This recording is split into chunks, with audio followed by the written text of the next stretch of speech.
Всем привет!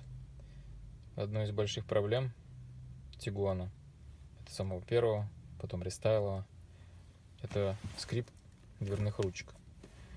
Вот эта вот пластина, она скрипит. То есть вы когда берете, там начинается этот постоянно. Я со скрипом здесь поборолся. Сейчас никаких вообще проблем. Ничего не скрипит, не пищит.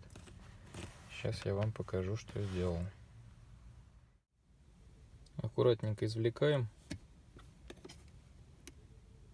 Извлекается, начиная вот отсюда. Снизу вставляется вот в этот вот разъемчик. Ну, лопаточку здесь поддеваете, смело поддеваете. Она сходит с своих мест.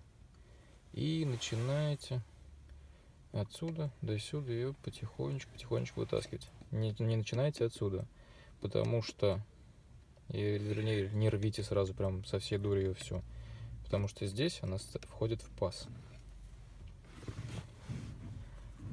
Здесь так поддели, и отсюда она вынимается. Вот вся фишка не скрипа.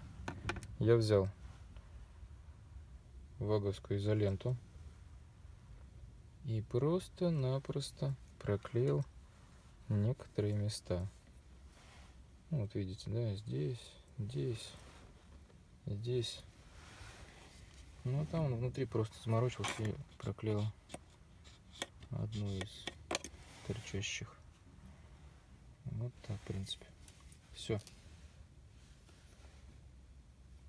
Проклеили, одели и забыли о скрипе вообще.